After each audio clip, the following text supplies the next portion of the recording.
Doherty, you're very welcome to Shine. Hi, Sharon. How are you? And you're calling us from Prague at the moment. Yep. What has you over there? Well, I came over in September for a work project, and then with COVID, as you know, and everything locked down and travel restrictions, it became very difficult to go back and then quarantine and then come and go. So I'm going to stay probably until whenever it lifts, May. I imagine it'll be the summer. Well, do you know, you're probably dead nice place to be. Say that again? You're probably dead right to stay over. Yeah, it's lovely. It's a nice change. It's a beautiful city. So we're chatting today about, your squash career. Tell me about what's your first memory, we'll start with, of squash? So I took up squash probably by chance. My dad used to mind my brother and I when my mom was in hospital. She had a bad back, and long story short, he used to take us over to Sutton to play his squash matches after work, and we just have to sit there doing our homework and wait. And I just kind of got bored waiting, so I just went down to the court. I was probably about 9 or 10 and grabbed a racket, and just, it's the nice thing with squash is you can just hit the ball up and down the wall yourself. You don't need anyone to play with. So that really was my first memory, and then I just kept going from there. There were some kids around.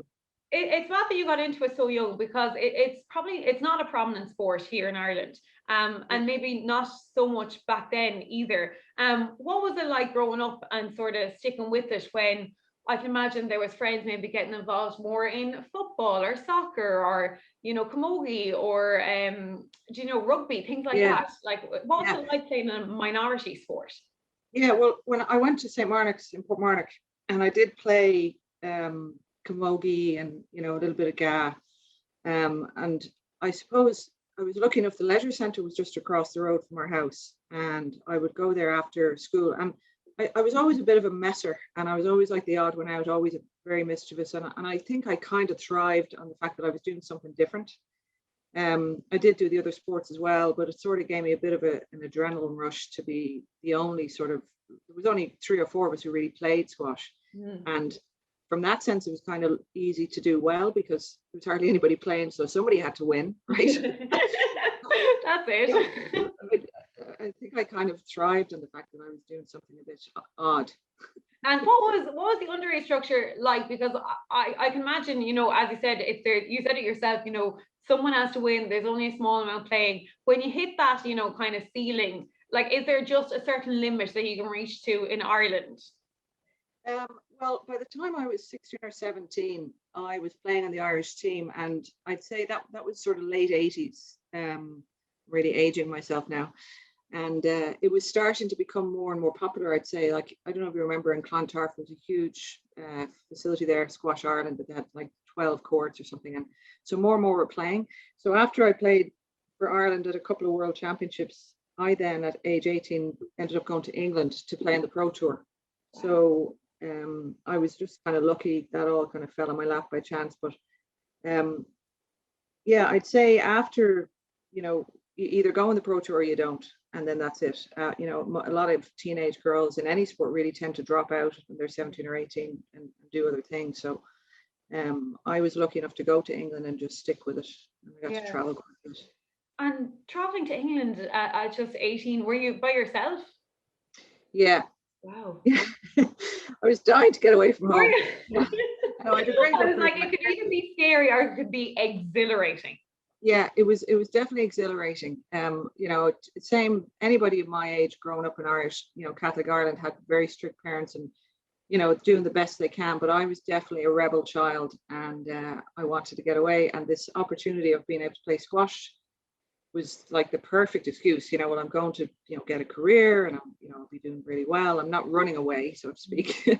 But it was definitely exhilarating, because when I got there, I was sharing a house with other professional players, which was in itself just, what a thrill. Some of them were top 10 in the world, and training every day, and then just being alone for the first time when you're still a teenager, when you're 18 and you're still a baby, really. Yeah.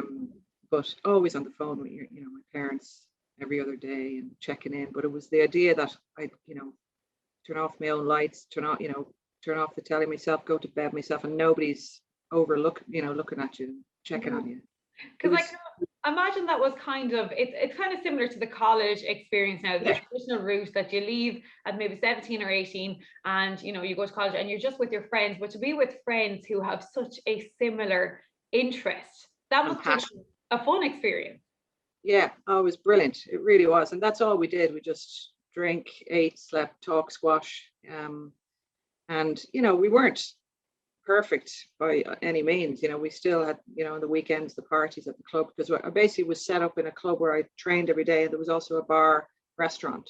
So if I was there probably 15 hours a day, Wow. playing squash, coaching squash, you know, learning what Southern Comfort tasted like. all the usual. A little bit too much. Yeah. And then as well, you know, you spent some time in England, but your career took you as well, didn't it, to the States for a bit? Yeah.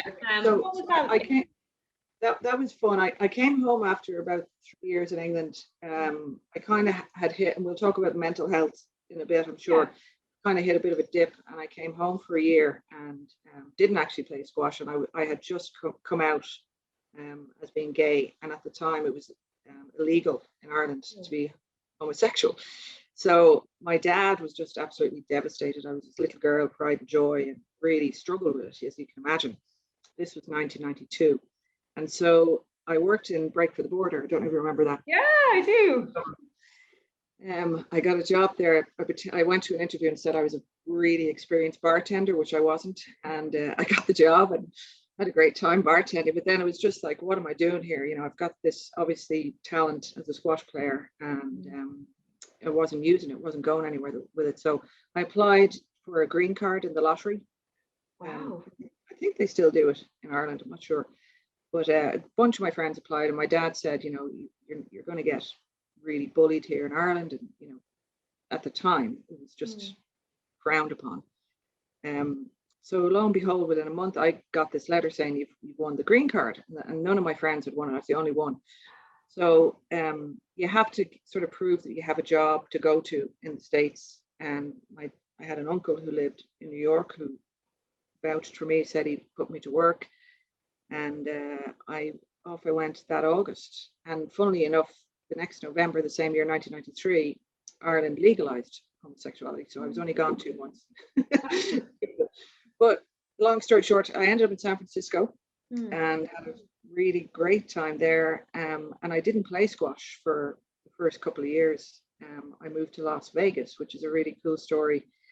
I won't tell you the bad part, but the good part is I came across a squash club, and I hadn't played squash for 2 or 3 years. I went in and just signed my name to have a look around, because I still had the itch for it. I mean, when you haven't played a sport that I dedicated my life to up until that stage, I found this club, and I borrowed a racket from the front desk, started hitting the ball, and there was a woman standing behind me, one of the pros, and she saw me and she's like, who are you and where is it? Like, you're a squash player, what are you doing? Like, who are you? And I just said, oh, I used to play. And off I went. And what she did was she found my name in the visitors register and tracked me down. And she literally knocked on my door when I was living in Vegas and said, you have to start playing squash again. So to cut a long story short, I did start playing again, and it was probably the best thing that could have ever happened to me, because my career then, I started coaching in that club in Las Vegas, and ended up coaching at Cornell University for 3 years, which is one of the Ivy League, yeah. Yeah, and I mean, it was amazing. The opportunity that squash gave me to travel all over the country, and I also coached at MIT in Boston. I spent 7 years working with underprivileged children in a organization called Squash Busters, and it was the first of its kind of these urban programs that help kids with their schoolwork, teach them squash, and then get them out into the community to do community service, feeding the poor, helping the homeless. It was just exhilarating experience, and all because of squash. Yeah. So I spent 22 years in America basically doing that kind of work, either coaching at very elite clubs of very, very wealthy people, one end of the spectrum, and then the other end was working with completely underprivileged, low-income families, and both were tremendous. I mean, I'm completely blessed. Yeah. And all because of squash. And I played and competed. The opportunities in the States were probably endless, and just, you know, there seemed to be so much more compared to here. How did you find it from the other perspective as a coach rather than a player? I enjoyed it, and I will say, I was lucky. It's a very good living. Coaches in the States get paid a lot more. They're sort of, especially in universities, it's a it's a career. You get all sorts of pensions and salary and summers off, and coaching in the States it seems like it's far more recognized than, like, when I moved back to Ireland 5 years ago. I was quite surprised, because I'd been away so long, to discover that all these amazing GA coaches and football coaches, and it's all volunteers. And I mean, my hat goes off to them all, the amount of dedication that's there, and yet very few actually get paid. And I'm really, it's amazing. I mean, if you took that sort of structure and put it in America, everybody would make it a fortune. Yeah, that's it. That's it. I just don't think people realize that, the time put into, GAA coaching and stuff, it is valuable. Of course it is. So valuable. And the parents who just go out. I mean, when I was in Portmarnock, I was coaching squash there to all the kids of my friends that I went to school with. Wow. And they all played hurling, and they had great squash skills from the hurling. And some of the kids, in fairness, not their fault at all, would say to me, "Why do we pay you for it?" Because they go to their hurling practice, and it's the parents and the teachers coming in to volunteer. And I was trying to explain to them, "No, this is what I do for a living," and they just really didn't understand it. Which is nobody's fault. It's just the way it is. It is good that America does give you those opportunities to make a living from just doing something that you love. You mentioned as well they're teaching underprivileged, kids how to play squash and reintegrating into the community and stuff. What was that like? I'm sure there's some great stories from that experience. I loved it. I think I loved it more than coaching the rich and wealthy and famous people, because these kids, not only was on a court with them, and they might not be very athletic at all, but if they, after 3 months of trying to hit a ball, they actually made contact with the ball, it was the biggest thrill for them in their life. And for me, that's like to see the look in their eyes, whereas other privileged children might just, play tennis and every other sport they can imagine. And the other nice thing about working with the underprivileged kids was, I often at a practice, there may be a kid who got in trouble at school, or something happened at home, and I might spend my whole lesson with them not even on the court. I might sit outside the court just having a chat. And I have to this day, I have so many friends, and these kids are now in their 30s, and they still write letters to me, like handwritten letters to me, that I would have coached when they were 11 or 12 or 13. And some of them will go off to college, and they have these great opportunities in life. So those programs it was much more meaningful for me to make those connections, and those connections have stayed with me now. It's really getting goosebumps now just thinking about it. It obviously shows what an impact, though, you did have on their lives, that they still remember you and they still write letters and things like that. And obviously now you're more based, I know you're in Prague at the moment, but you're generally based in Ireland, are you again? Portmarnock, which is funny enough where I grew up. And what made you come back to Ireland then? Because we've just talked for the last couple of minutes about how fabulous the coaching, lifestyle was in America. So why did you come back? Well, it's sort of a sad thing in the sense that people in my family started dying, and I was everybody gets jokes about funerals, but funny enough, I hope Maria doesn't mind me mentioning this. Maria, her mother died, and I was very, very close to her. She was my mom's sister. And she was like my other mother. And after she had passed away, and at the time my partner's mother died a month later, and it just felt like I was so far away, and we're all getting older, and I've been gone 22 years, and I did really want to be closer to my family. So that was the main reason I came back. And to be honest with you, Sharon, when I look at the Strand of Portmarnock, and you go walking along the beach, I don't know if you've been out there, it is unbelievably beautiful. And I think growing up, because it was always there, I took it for granted, and I didn't really appreciate it.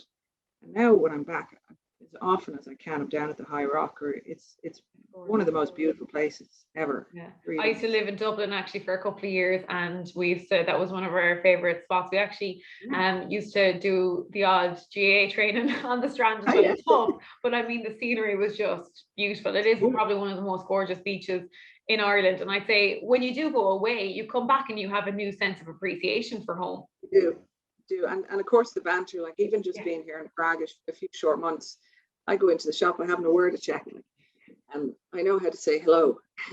Yeah. I'm dying for like a bit of crack and a bit of chat and all, you know, but I really miss that. So. Well, speaking of the banter now, you turned your hand. It's happening, Orla, I'm sorry. But I was listening to a podcast where you were chatting about a brief foray, is probably the best way to describe it, into comedy for a bit. How did that happen? Well, when I moved back to Ireland, I just was hanging out at the leisure centre, Portmarnock, and on the weekends we'd be up there having our gin and tonics and just chatting. And somebody just said, there's a thing in Dublin Live, they're looking for new talent, we'll say, you know, do you think you have a mate who's funny? And they put my name forward, these women in Portmarnock, and it was Dwayne in Pop Your Cherry. And sure enough, within a week, I got this call, you know, come on, give it a go. And I said, no way, no, absolutely no way. And just really from the pressure of it, people saying, go on, you'll be great. And so you had to write a set that was 8 minutes. And I literally just wrote stories about my life. I don't tell jokes. I don't make up jokes. I just, whatever way I tell things, people, you know, everybody's funny. But I went in and I was absolutely like sick to my stomach with nerves. But everybody who had a drop of Doherty blood and was in there, you know, watching me in little tiny wheelings downstairs. And I was lucky because I was there the same night that Joanne McNally was headlining. And I'm sure you know who Joanne McNally is. Yeah. And that was a stroke of luck. And I did my 8 minutes and it actually went over really well. And, you know, I mean, in fairness, when you have people like Marie in the audience laughing at the top of their lungs, it really helps. That's it. When you have the family and friends there that'll just laugh at anything, you're onto a good set. And then afterwards, I spoke to Joanne, and I think I loved the buzz. And you know, it's one thing to be nervous just before, but when you're up there and they actually, you know, you're looking out at the crowd and you do get a laugh, it kind of really boosts your confidence. And so then I started doing a few more clubs in Dublin. Just word of mouth, like we weren't getting paid or anything. You just go and you do your 8 minutes, and sometimes you go in at 8 o'clock and you might not get on till 11 o'clock at night. And then the people in Portmarnock in the leisure centre asked me if I'd host my own night, so I started bringing people into Portmarnock, and Joanne McNally came in a few times, and then I got asked to do Electric Picnic. Wow. Like it was always like surreal, like I can't believe this is happening. And of course you can't say no to Electric Picnic, like no matter what. And what was Electric Picnic like then? What was that? That's big. It was big. Now it would have been 2-3 years ago it was, but it was the very first night that they were opening Electric Picnic.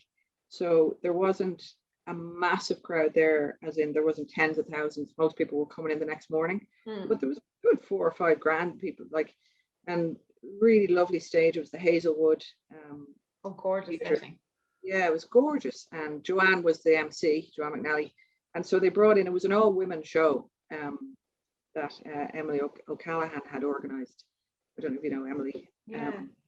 And they brought in. There was 12 of us, and we each did 8 or 9 or 10 minutes, and it was just, I mean, it was like show business, you know. It was exhilarating, but totally different. How was that compared to, say, you know, you're used to being on the sports stage and doing sport competitively, but like just from playing sport myself, I feel like with sport you go through the motions and it just happens, whereas with that it's such a direct spotlight on you.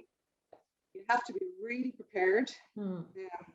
And you have to be, especially if somebody shouts up something at you, you know, from the audience. You definitely have to, like, there's an awful lot of rehearsal, that goes into it. I'd have my set written, and I would rehearse with a banana or fake microphone or something in the kitchen, and look at yourself in the mirror. And it's kind of a little bit too much vanity for me. But if you're not prepared, it's difficult. But I will admit that the time I did it for a year, and I think the confidence that built up inside me was like, I never imagined I'd have that confidence from it. And I even, after I stopped doing comedy, when I was on the squash court, I had a performance coach. Her name is Clean O'Connor, who you might have heard of. She's a big, she played for Dublin. And she would always say to me, if you're down in your squash match, because I started competing quite a bit recently as well in the Masters, she'd say, imagine you have the microphone in your hand and you're in charge. It's your stage now, and you get out there. And it was a really good kind of metaphor to use for me in my squash matches. That you were in control. Yeah. And speaking of being in control, you know, you joined the Irish team, and I'm sure you won't mind me saying there was a big age gap between you and some other players. What was that like? Because I feel, and I was just kind of thinking about this Shine event, like we just put such limitations on ourselves sometimes. You know, we say, I have to do this by the time I'm 25, I have to do this by I'm 30, by 40, I need to do this. But you've kind of defied all of that. It, Not a bother to you.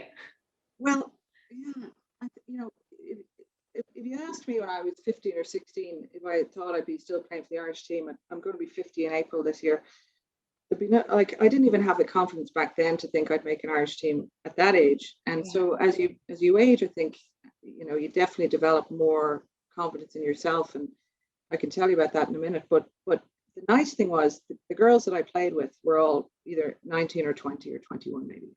You know, I'm 48. And I wouldn't say I was a role model, but I think they enjoyed having somebody who I really just didn't really care. Like, we went to the European Championships and I was the oldest player of every single team there, France, England, everybody. Wow. And I kind of liked it. Yeah, as you said at the very beginning, you like being the person that stands out, the oddball. I think that needs to be celebrated. I was always very odd. So, and I think it was nice for them to see that they can keep going now for the next 25 years if they want to, because look at me, I've done it, like, and I'm still going. So like, I wouldn't like to be cocky about it, but in one way, I think it's good for them to think their life is not, they don't have to stop at 25 or 30. No. They really don't. So I really enjoyed it. No, I do think these limitations are just in our heads more than anything else. They really are. From a comedy star at Electric Picnic, squash champion, is there anything that you haven't done yet that you're like, I want to give that a try? Well, you laugh now, but while I've been here in Prague and with time on my hands, I've actually started to write. Oh. And I'm in the middle of writing my autobiography, which I'm hoping to be out now in the summer. Oh, so I've always wanted to write. Like, we all keep diaries when we're kids and journals and everything, and it's something I've always had a passion for. And I decided to take an online memoir course about 2 months ago, and I'm really enjoying it. And my teacher actually has been very encouraging and sort of tell me to give it a go, and it's great. And I just submitted a few pieces into RTE, so we'll see. But that, like, I never imagined I'd do that, but it just kind of, it's just Joe as well. Lockdown sometimes as well forces us and gives us time to do these kind of things. Yeah, you have led such a varied life that I do think that, you know, this is important for you to do as well. How do you find putting down all your memories on paper? Is it therapeutic or is it tough? It's really therapeutic, and I wish I'd done it sooner. And I don't really have many regrets in life, but I do wish I'd done it sooner. But what's interesting is the more I write down, the more memories come back to you.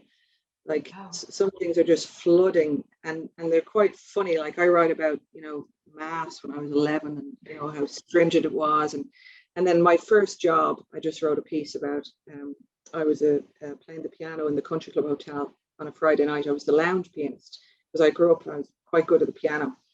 And that was my first ever job. And I was so shy and insecure and quiet. And there I was, like, Liberace in the Country Club playing. And I just wrote a piece of that. And I wouldn't have remembered all that, only I started writing. And all these memories are coming back. And it's, you know, it's really cool, actually.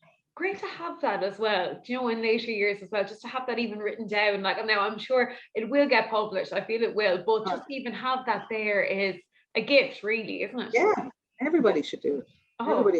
Everybody has a story. What are we at these days with restrictions anyway? You mentioned, I know we touched on this at the kind of beginning of the interview, but you talked about mental health, because you have had your own mental health struggles throughout the years. Definitely. And I wanted to show you, I hope you don't mind, this picture, literally, this picture just came in today. If you can see this. Bring up the camera. Oh, there, yeah.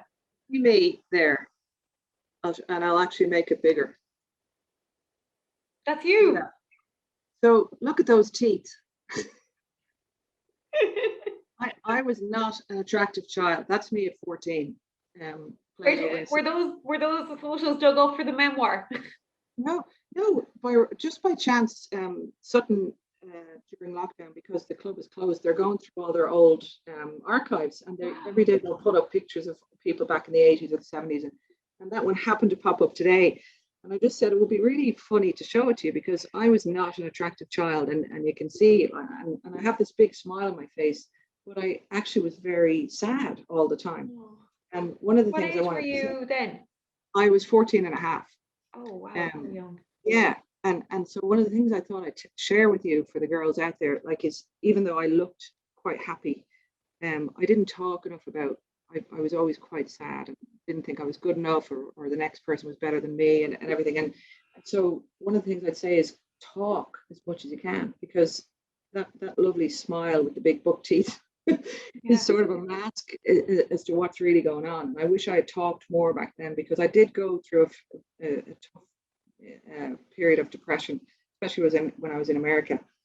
And I would say to sort of talk more, and the fact that I didn't believe in myself, I thought I was not as good as the next person. Yeah. And I think probably the people my age back then felt exactly the same way. You always kind of just single yourself out as not good enough. But I overcame it. I think I found laughing at every situation really helps. Like, humor really helps. And also I remind myself that most things are temporary. You're always going to, everything is always going to change up. And, Clean, my coach, used to say, you land where you land. And sometimes you have nice soft landings, And sometimes you don't. Sometimes there's a bit of turbulence along the way. Yeah, but it's all part of the journey. It's really, and you always come out on top. So. And it's mad. Well, I when you said that, that you were quite sad in that photo, I just saw a young girl there who just seemed beaming and was glowing. So and I think, back then, you didn't have Instagram, or you didn't have, Twitter or TikTok, where our faces are shoved everywhere, and the gorgeous, brilliant life that we're leading is shoved in everyone's face. And it just goes to show that it's not all what it seems. Definitely not. And I wish if are you going to ask me that question? I will. I was just going to go on to that one now, actually, because I'm sure you said you wanted the few days to think about it. Yeah, if you could talk to that girl now, what would you say to her? I would definitely say that the insecurities and self-doubt that you or she is feeling are identical to the next person next to you. Like, I really thought I was the only one, and you have to understand that most people are feeling a little bit of self-doubt at some point. And if you imagine that everybody feels that way, and it's not just you, you're not the only one. And then you'd be surprised if you talk to one person, you might actually become a friend to them that you didn't realize. Like, it might really help them too. And I'm all about talking, because I didn't talk enough. I was really quiet. And even at my age now, I find if I talk to somebody for my sake, it actually, in some weird way, will help them as well. They find something else, and it's just all about communication. So I would wish that I knew then that I wasn't the only one who felt that sadness. I know. So that's a very important message to take, that you're not alone. Everyone has their own battles, and just chatting about it and getting it out there, that in itself is a big step. So important. How do you look after how do you look after your mental health now, because you are still dealing with the pressures of going on the court and big games coming up? How do you cope with, what's your coping strategies now? I have learned, I do a lot of breathing techniques. From a sort of a sport standpoint, I do a lot of visualization. And before a match, I always write down 3 sort of practical physical goals, which might be, talking about my movement. But then I also write down 3 mental goals. And a mental goal might be just something as simple as, in squash, you always hear the score being called. And I try to just ignore the score. So I always say to myself, ignore the score, pull down the garage door. So, it's a rhyme, it's like a mantra. The breathing thing is big for me. I learned that just from reading a lot of books. There's a lot of great books. A Champion's Mind is one of the books I read, and visualization. But outside the squash court, I think I have to surround myself with like-minded people. So not necessarily people who play squash, but people who love to work out. And I used to teach spin back in Portmarnock, and definitely try to keep I have a spin bike here, actually. So Do you in Prague? I know, because there's nothing else to do. So spin in Prague. But yeah, like-minded people, keeping in shape, not drinking as much. Like it's easy, and everybody does in lockdown, drinks more than we should. So really keep an eye on that, and then just being around fun people. The writing is huge for me. You know, even if it never goes anywhere, it's so therapeutic. And So I would go ahead. Sorry, go on. I was going to just say briefly, I was medicated for years and years in America for psychiatric purposes, we'll say. But I haven't been on medication in 10 years now, and it's all just because I deal with it myself, and I have the right people around me, and you know. It goes to show, doesn't it? Sometimes just it's the simple things of writing it down, talking, and surrounding yourself with people who aren't toxic and who build you up.